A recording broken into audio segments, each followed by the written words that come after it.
It took about 10 days for Octavius to learn of his great-uncle Caesar's death. In those 10 days, the world had changed. Caesar had been laid to rest in a fiery funeral. Riots had erupted on the streets of Rome, and the contents of Caesar's will had been revealed to the public. But Octavius didn't know any of this. All he knew was that Caesar was dead.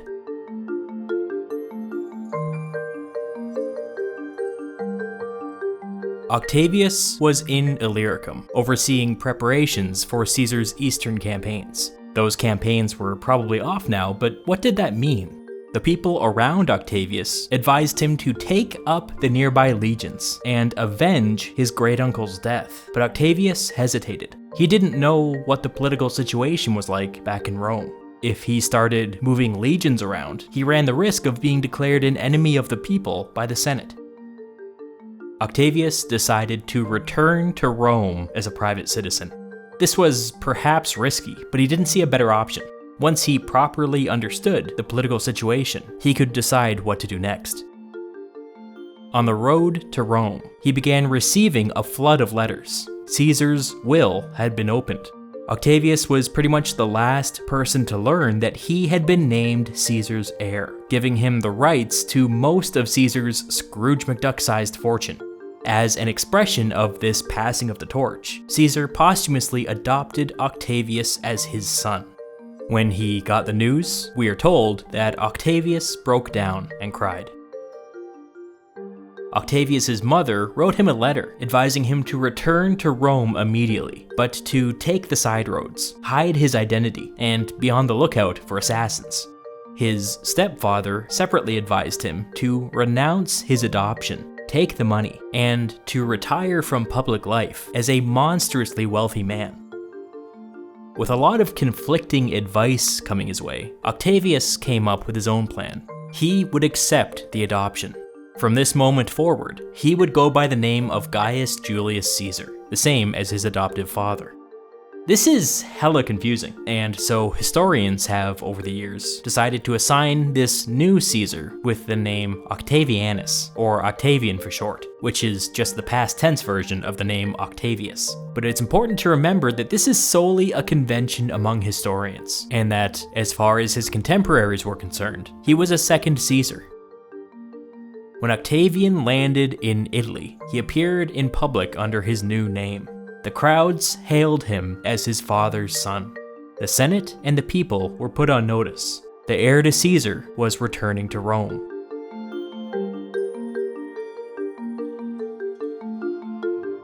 Back in the capital, things were moving quickly.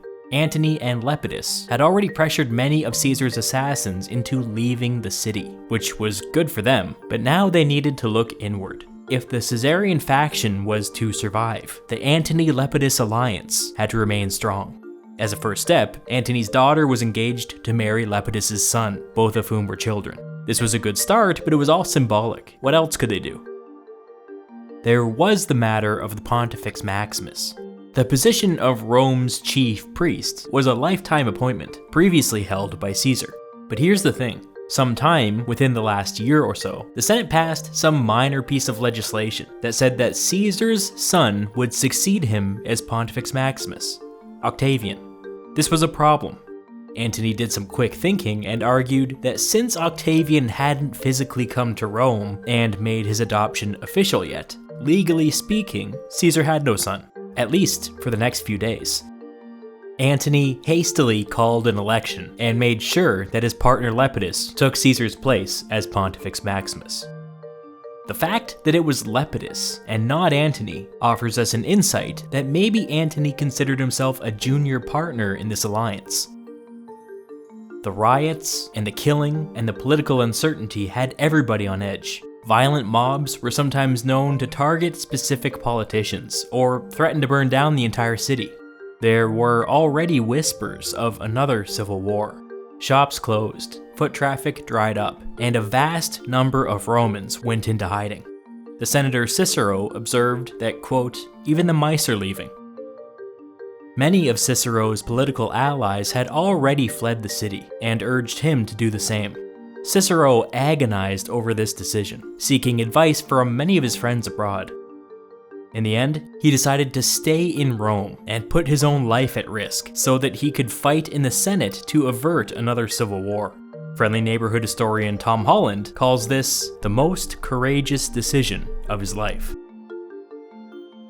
By April, Octavian arrived in Rome. The Antony-Lepidus alliance had a legitimate claim to the leadership of the Caesarian faction, but so did Octavian. They immediately began butting heads. Cicero writes that Antony started producing old decrees from Caesar that happened to back up whatever he was pushing at the moment. Cicero suspected that they were all forgeries, but he couldn't prove it. He also noticed that Antony was really dragging his feet when it came to handing over Caesar's fortune. It was Octavian's job, as Caesar's primary heir, to fulfill the terms of Caesar's will, which included the approximately 3 months' wages promised to every adult male Roman citizen. So long as Antony controlled Caesar's money, Octavian couldn't do this.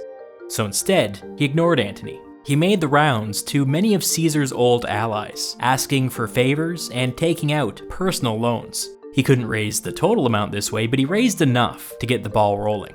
People began receiving their money. But the most important aspect of this is that he let the public know that he was putting his own credibility on the line so that he could fulfill Caesar's commitment to the people.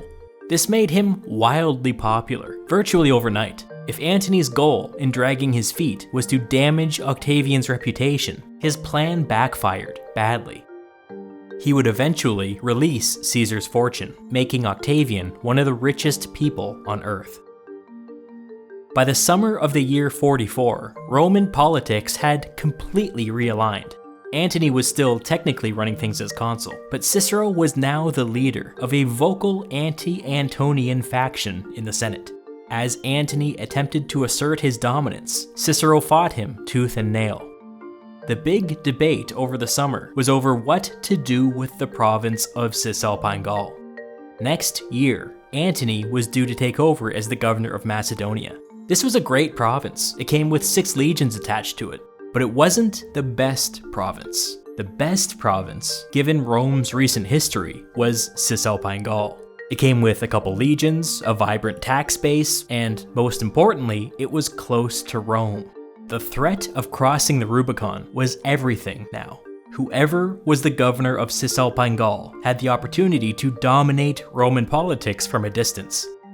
But here's the thing. Decimus, one of Caesar's assassins, was going to be the governor of Cisalpine Gaul. In fact, he'd been handpicked for this job by Caesar shortly before his death. But Antony didn't care about that. He wanted Decimus gone. He wanted that province. He proposed a swap in the Senate, Macedonia for Cisalpine Gaul. But he had some conditions. First, Antony wanted to bring over the 6 legions from Macedonia and keep the 2 in Cisalpine Gaul, giving him a massive army. Second, he wanted his brother Gaius Antonius to take his place as the governor of Macedonia, leaving Decimus with just his toga in his hands. It's pretty clear what was going on here. It's exactly the kind of thing that Cicero feared. Antony wanted to be another Caesar, another civil war.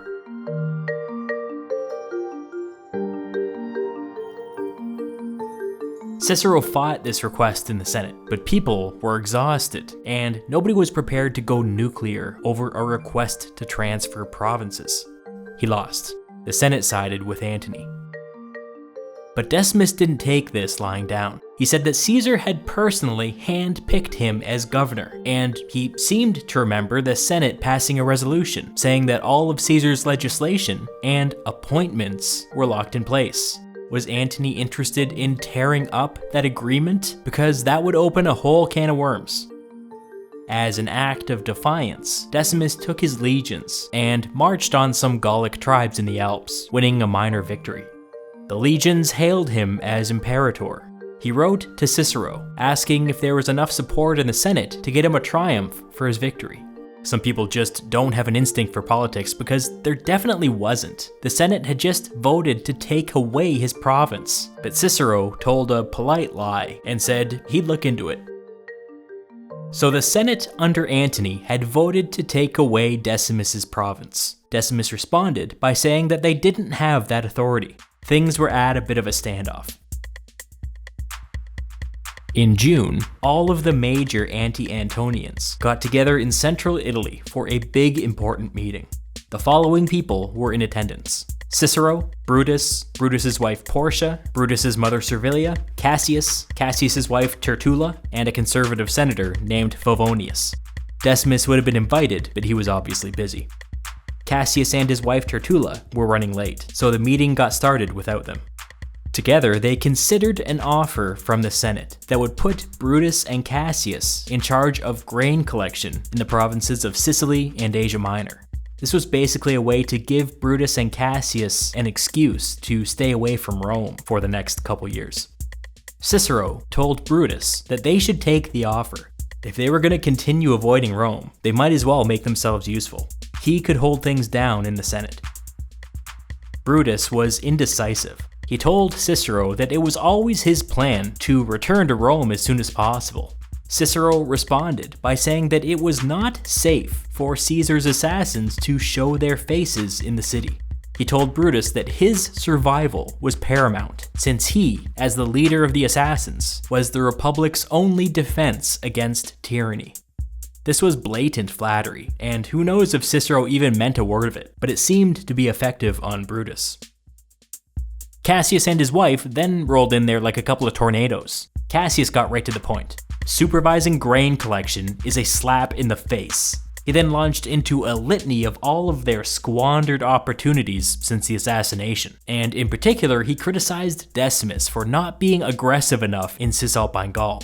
Cassius informed the group that he would be turning down the grain collection job. Instead, he would be heading to the province of Syria, where he was supposed to take over as governor next year. If the Senate wanted to take his province away, let him try. Brutus was like, fine.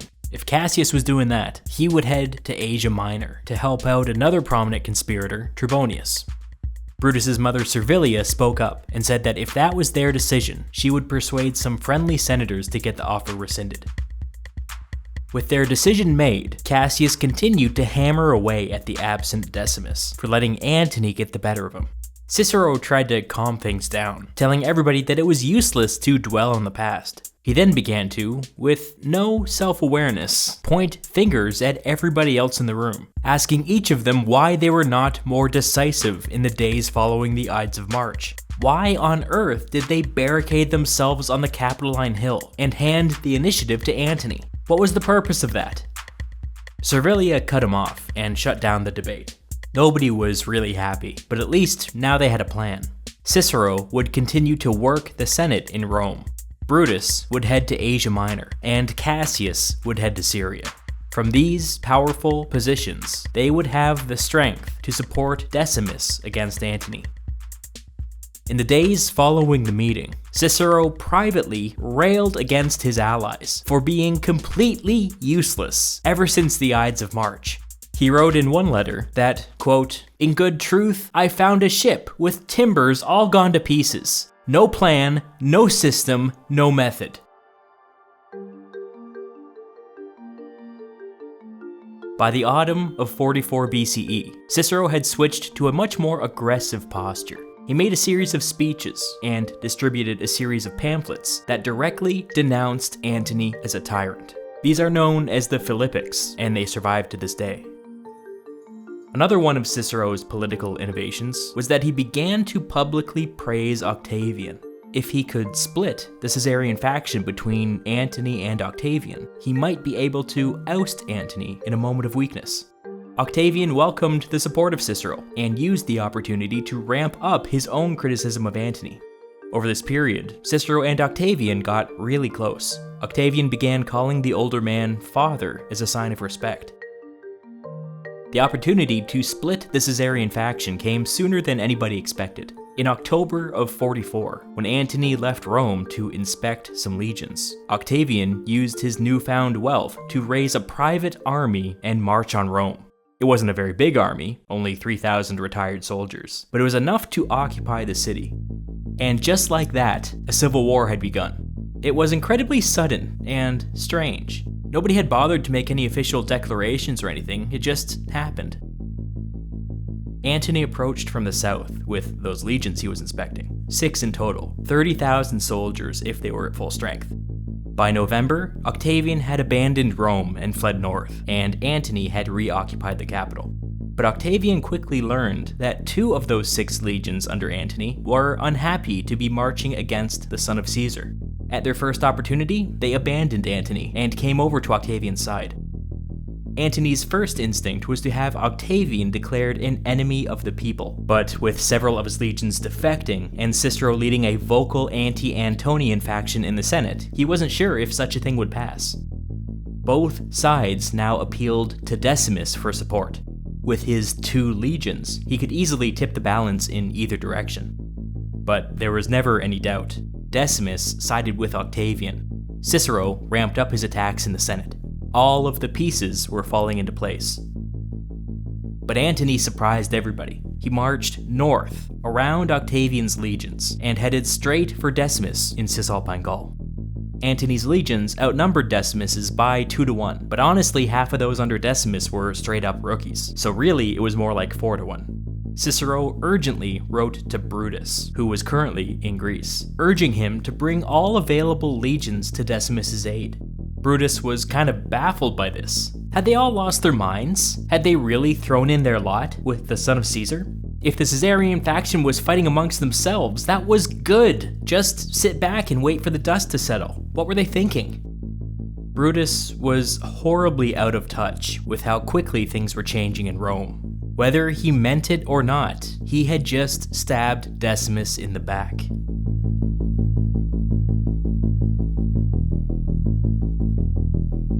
In Cisalpine Gaul, Antony demanded Decimus's surrender. Decimus refused. Within a matter of days, Cicero worked his magic in the Senate and passed 2 pivotal pieces of legislation. First, he got Octavian appointed pro-praetor, which meant that he had the right to command an army while still being accountable to the consuls. It legitimized his illegal actions up to this point. Second, all governors, including Decimus, were to keep their current provinces for the foreseeable future. Anybody trying to take away anybody else's province, for any reason, would be in violation of the law. Cicero and the Senate sent a stern letter to Antony, instructing him to stand down. He refused. At the beginning of the new year, Antony's term as consul expired, and 2 new consuls took office, former Caesarians, who were now loyal to Cicero. The 2 new consuls took command of 4 legions, and joined up with Octavian in central Italy. Together, they all marched north to Decimus's aid. Cicero instructed one of the consuls to assume overall command, and the other to split off and raise additional legions. The consuls followed Cicero's orders, which tells you a lot. Decimus didn't mess around, and quickly moved to occupy the city of Mutina. He mobilized the entire population in preparation for a siege, and before too long, he had several years of food in storage, and was training a new legion made up of locals. This was a smart, strategic move. Antony was way out on a limb, and Decimus had Cicero and the Senate on his side. All he had to do was drag things out until friendly legions arrived. Antony must have finally realized that he was in a sticky situation, because his next move was to send a peace offer to Cicero.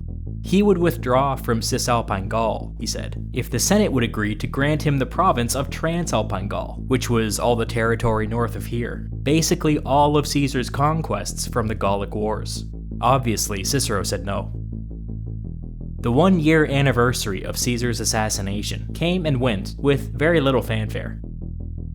In April, Octavian and one of the consuls arrived in Cisalpine Gaul. They outnumbered Antony 7 legions to 4, but since many of their legions were new and inexperienced, and Antony's were not, they judged that the 2 sides were basically equally matched. They decided to wait for the other consul to show up with 4 additional legions. But Antony surprised everybody for a second time. He abandoned the siege of Mutina and marched south, back around Octavian and the 1 consul, and set up between the 2 armies. Antony set an ambush and tricked the consul to the south into attacking through some wetlands. The fighting was exhausting, but by the end of the day, Antony's legions had stormed the enemy camp. The consul was killed in the fighting. Octavian and the other consul sent help, but they arrived too late. There was another minor clash, but Antony and his exhausted legions withdrew back to the north. Octavian and the only remaining consul decided not to delay any longer. They marched to relieve the siege of Mutina. Antony's exhausted legions put up a fight, but when Decimus opened the city gates and attacked from the other direction, he was forced to retreat. This battle happened on Decimus's birthday, which is not important, but it is funny. Happy birthday! Happy birthday! Speaking of our collective unceasing march toward death, that other consul died during the battle. That means that both Roman consuls had died in battle, something that had not happened in 2 centuries, not since the Punic Wars. With news of the victory, Cicero had the Senate name Antony an enemy of the people. Can we just pause for a moment to appreciate what Cicero had accomplished here? A year ago, it looked like Antony was about to become a second Caesar. Instead, Cicero implemented a political strategy that split the Caesarian faction and ended with Antony being declared an enemy of the Republic. What an achievement! Antony retreated north across the Alps and joined up with Lepidus. Decimus followed close behind. Meanwhile, Brutus was in Greece. Through diplomacy, he had used this time to gather the support of all of the provincial governors from Illyricum to Syria. This was all highly illegal, of course, but Cicero eventually secured for him an actual command, which gave the whole thing some legitimacy. Through this process, Brutus captured Antony's brother, Gaius Antonius.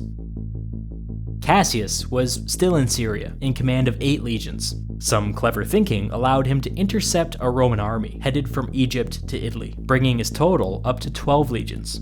Cassius pressed Brutus to go on the attack, but Brutus remained cautious. He argued that since they had broad support across the empire, there was no need to force one decisive battle. Much better to just let the Caesarians bleed each other dry.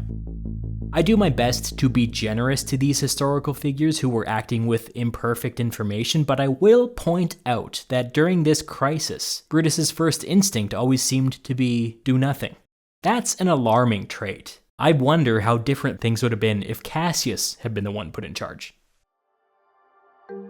By the summer of 43, Octavian began to complain to Cicero about the empty consulships. He said that it was impossible to prosecute a war without leadership at the top. He said that, wait for it, he should be named a replacement consul. It's not actually clear that this was necessary at all. Elections were already ramping up for next year. The Senate was functioning properly. The armies in the field were winning. What was the big emergency? Cicero and the Senate denied Octavian's request. And then, just like that, Octavian marched on Rome. Again. Things are getting pretty wacky, so let's take a second to recap. Decimus was attacking Antony. Cicero and the Senate were supporting Decimus and attacking Antony. Brutus and Cassius were supposed to be attacking Antony, but since they distrusted Octavian, they were keeping their powder dry. Octavian had been attacking Antony, but now he was attacking Cicero and the Senate. It was starting to look like a 5-sided civil war. Cicero and the Senate called upon 4 legions in North Africa to defend the capital, but all 4 went over to the son of Caesar. Octavian sent some centurions into the city of Rome to negotiate. According to one account, maybe embellishing a bit for dramatic effect, the lead centurion approached a group of senators, rested his hand on the hilt of his sword, and said, "If the Senate does not make Octavian a consul, this will." The Senate called special elections, but everybody knew the results in advance. Octavian and one of his cousins were elected consuls, and took office immediately. One of Octavian's first acts was to condemn Caesar's assassins, officially ending the grand compromise that was set up immediately after Caesar's assassination. If you remember, the assassins were granted amnesty in exchange for ratification of Caesar's political acts. That was all over now. Octavian had altered the deal. Cicero was distraught. He bitterly wrote to Decimus, telling him that, quote, "The Senate was my weapon, and it has fallen to pieces in my hand." He also wrote to Brutus in Greece, telling him to get to Rome as soon as humanly possible. Incredibly, Brutus refused. He seemed to believe that he and Cicero were having some minor disagreement over tactics. He was mistaken. What Cicero was actually saying was that he had lost the war. His attempt to split the Caesarian faction had failed. In defeat, Cicero left the city in Octavian's hands and retired to the Italian countryside. As consul, Octavian opened up negotiations with Antony. In doing so, he stabbed Cicero, Decimus, Cassius, Brutus, and the entire Roman Senate in the back. Antony and Lepidus spent all summer recruiting soldiers, and by the autumn, they re-entered Cisalpine Gaul with 18 legions. Decimus had no choice but to pull back. On his difficult trek back through the Alps, most of his army deserted him. His initial plan was to head east and join forces with Brutus and Cassius, but without an army, there was very little point in doing that. Instead, he decided to head north. Decimus had spent the better part of a decade campaigning with Caesar in Gaul. He had plenty of allies up there, he was fluent in the language, perhaps he could pull some strings and raise an army. But apparently when Decimus reached the Rhine River, everybody, including his bodyguards, abandoned him. Without protection, it wasn't safe for Decimus to be in Gaul, and so he changed plans once more, disguised himself as a local, and started making his way east to Brutus. But Decimus's string of bad luck would not end. While going through a totally routine checkpoint in Cisalpine Gaul, a Roman soldier recognized his face. Decimus was captured, and Antony demanded his head. Within a few days, he got it. Late in the year, Octavian, Antony, and Lepidus met near the border of Cisalpine Gaul and Italy to negotiate a deal. This deal would become known to historians as the Second Triumvirate. Unlike the First Triumvirate between Caesar, Pompey, and Crassus, this was official, backed up with the full force of law. All three triumvirs would be awarded dictatorial power for 5 years. In addition to this, each would be responsible for governing a portion of the western half of Rome's empire. Remember, Brutus and Cassius still controlled the east. Antony would control Gaul, which is exactly what he had wanted since the beginning. Lepidus would control Spain. Octavian would control North Africa and the Mediterranean islands like Sicily and Sardinia. You can tell from this agreement that Octavian was the junior partner here. The triumvirate also gave the three the ability to make law without consulting the Senate or the people of Rome. This is, frankly, what Cicero had feared all along. Unchecked authoritarian power. A Roman monarchy with 3 heads. Antony, Lepidus, and Octavian then ordered a purge of Rome's political class. The Romans called these proscriptions. This was not without precedent. The dictator Sulla had ordered large proscriptions 40 years earlier, but this was regarded as a traumatic event, not only to Rome's political class, but to Caesar personally, who was careful to avoid doing the same thing when he came to power. But Antony, Lepidus, and Octavian were young, and had no memory of Sulla's purge. They didn't care. Their enemies had to go. The way proscriptions worked is that every day, a list would be posted in a public place with the names of those that had been proscribed. Anybody on the list was instantly stripped of their citizenship and was no longer under the protection of Roman law. Any citizen who ratted out or murdered a proscribed person was entitled to seize a portion of their wealth, with the rest going to the state. The proscriptions were truly a repugnant practice. They turned a whole generation of murderers into millionaires. Of course, many fled as soon as their names appeared on the proscription lists, but the promise of wealth completely destroyed friendships and tore families apart. It was horrible. As much as a third of the Roman Senate was proscribed, as well as thousands of other rich citizens. In fact, the historian Appian writes that some were proscribed simply because they were rich. That's bad, I think? No, yeah, that's bad. Murder's bad. We're anti-murder in this house. There was an ongoing negotiation between Antony, Lepidus, and Octavian as to who would appear on the proscription lists. In the end, they were all forced to compromise and give up people who they would have preferred to save. Antony gave up his uncle. Lepidus gave up his brother. Octavian gave up Cicero. the man that he had once called father. Antony was the one who insisted.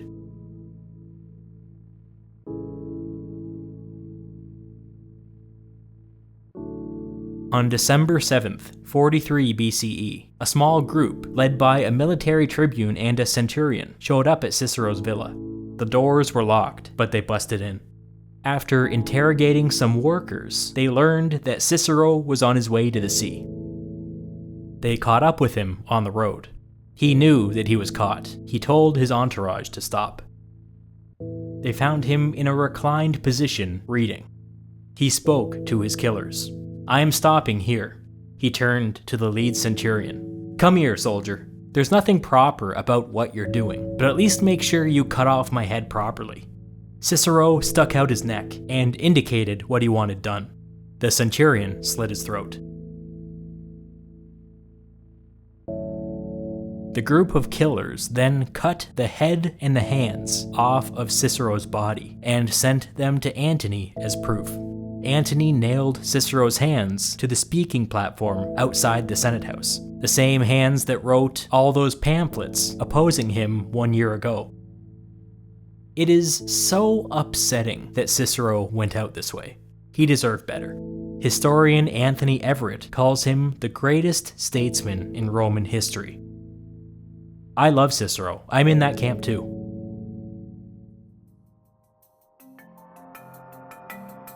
Years later, when Octavian was an old man, he caught his grandson reading something that Cicero had written. His grandson had some vague notion that this was some old enemy of his grandfather's, and so in a panic, he tried to hide the writing under his clothes. Octavian saw what he was trying to do, and had him hand it over.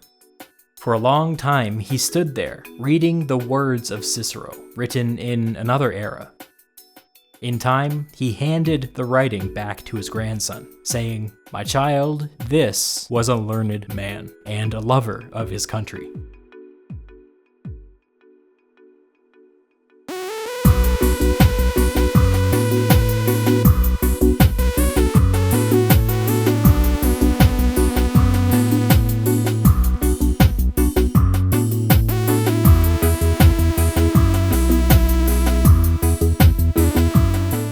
If it's any consolation, Brutus retaliated by killing Antony's brother.